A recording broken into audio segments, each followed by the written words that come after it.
Okay, so I have an armful of cuteness here, but along with this comes lots of questions. And I know the questions that everybody asks. So these little guys are technically F2BBs. Correct. Okay, so what in the world does that mean? To me, that just means you are cute. Okay, let me write that down. Now, what did you say? F2BB. All right, got that? F2BB. Now, we are going to be teaching a lot about generations, so this could be a pop test for you guys, right? Because a lot of people say a lot of different things about generations out there. They do. And we're not all on the same page. And a lot of people think they know exactly what they want when they really have no idea. Correct. Well, and so much of it for us, every breeding discussion is done with purpose. It is. Back to that original Smeraglia vision. So these guys, mommy is a dog named Jasmine, and Jasmine is an F2B. Okay.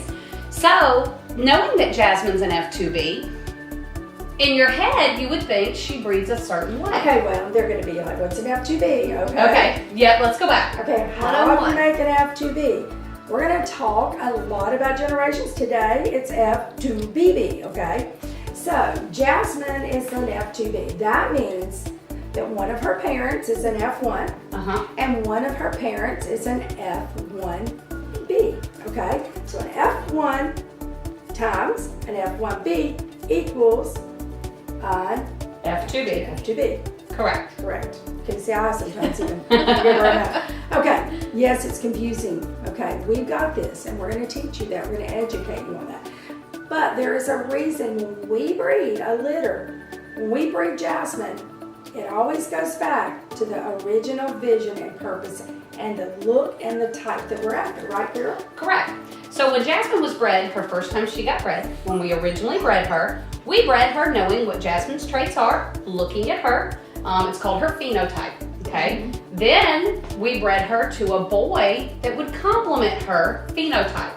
Well, she was bred for multi-gens into the next generation. She was crossed back to a doodle. Well, what we got was not the Smeraglia type. We got a different look than what we are going for. Nothing wrong with them. They were beautiful. Beautiful dogs, wonderful temperament. Lots of people have them and they are great dogs, great pets. They're just not the Smeraglia type. Some of them were, but not everyone was. Correct. I will have to say it wasn't 100%, but there were some things that we thought, hey, they weren't quite as doodly. Maybe we could make their nose a little bit shorter. We could maybe work on this. And you know, that's all part of what we do. It's excellence, trying to go after that type. Well, and for you, it always goes back to hyperallergenic, and for a couple of her puppies, because of being multi-gens, they did shed. And started shedding. And I'm trying to breed dogs that are allergy friendly and low to non-shedding, almost none if possible. So if I find out that they started shedding, you know, 4 to 6 month old puppies, they shed as long as they are shedding their teeth, they're shedding their coats, okay? Puppies do blow coat. Blowing coat's not what I'm talking about. I'm talking about shedding buckets. We're not into shedding buckets here. So when it came time to breed Jasmine again, the conversation literally was, so we probably don't need to breed Jasmine like her phenotype says because her genes are reflecting something different. So we need to breed her based on what her genes are reflecting in order to get back to our original goal. So the decision was made to breed her to Gatlin, who is a poodle. And what we get now is a very classic Smeraglia look. This is her litter. She actually, I could only carry 3. There were 4 puppies. The 4th puppy looks just like this. He's black. But you can see this is a very classic, loose, wavy, a nice prominent stop. We have a very beautiful blocky puppy.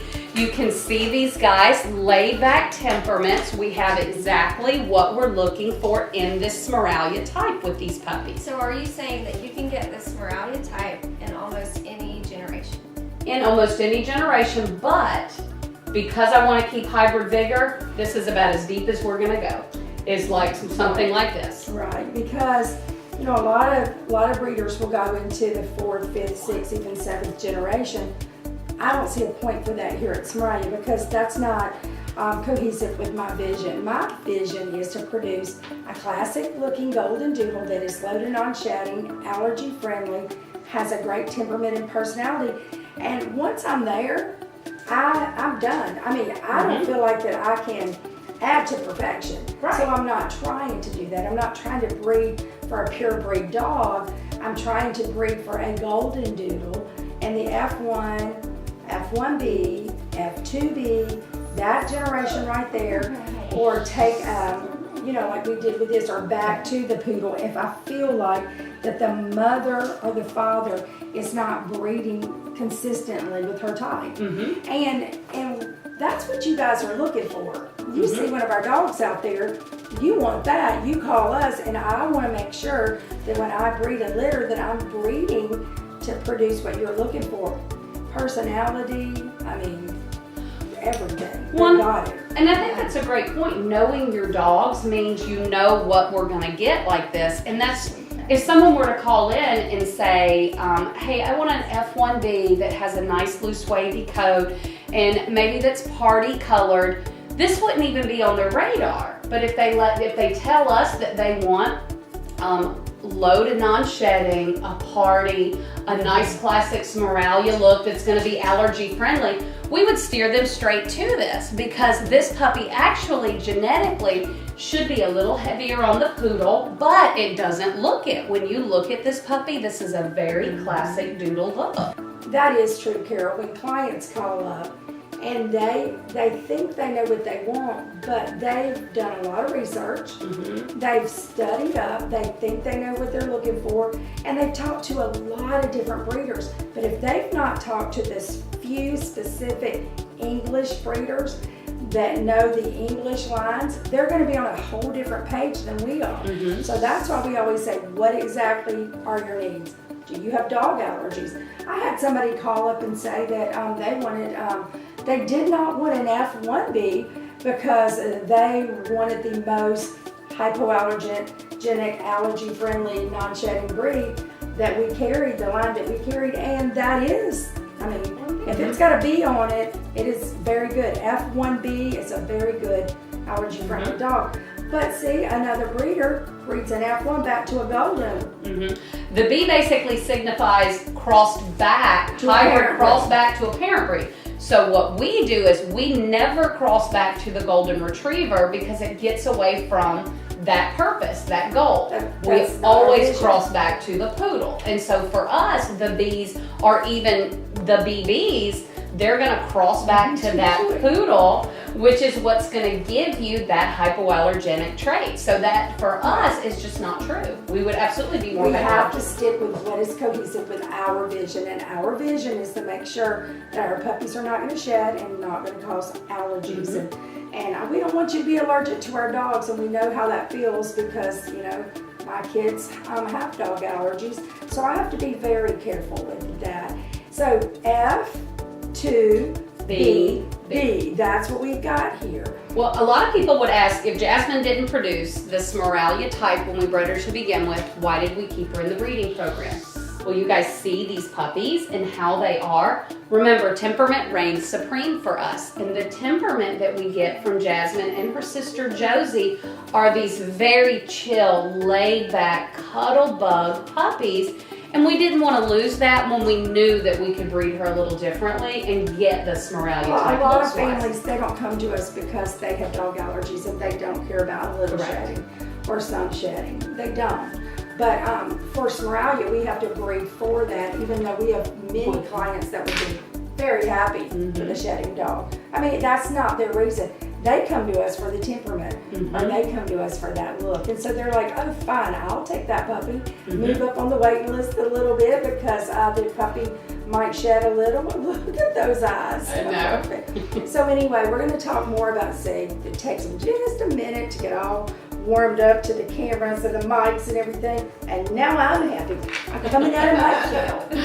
So we're going to continue to teach and educate you guys on that, on this topic. But today we had our little F2BBs out getting pictures, and we just wanted to take this minute and talk to you about it. Meredith, do you have any other questions about them? One thing from a different perspective I would like to encourage everyone to ask questions to our sales team, because as much research and behind the scenes stuff that you guys do, you also educate our staff, and our staff knows our dogs so well. So they are fully equipped and able to recommend. If you said I only want an F1B, if they recommended an F2BB, it's because they know what they know. It's been instilled into them. So you can totally trust their recommendation. Don't get stuck on a generation. If they're asking you to look at another one, it's because they know they fit the criteria of what you're looking for. And it's very important that you let us know your needs. You know, if you've got a child with severe allergies, then we need to know that. We actually have a t-shirt test that if you chose this puppy right here, but you weren't sure that your child could tolerate this puppy, we could do a t-shirt test for you, and we've been pretty accurate on those. I mean, the way that we do them, if you get that t-shirt test and you start breaking out and having a reaction, pretty much you shouldn't get this puppy.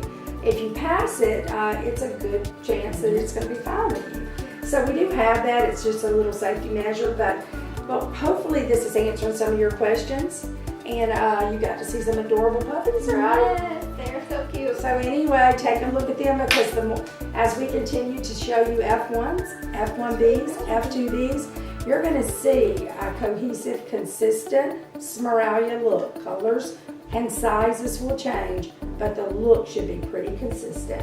And that's what I'm looking for.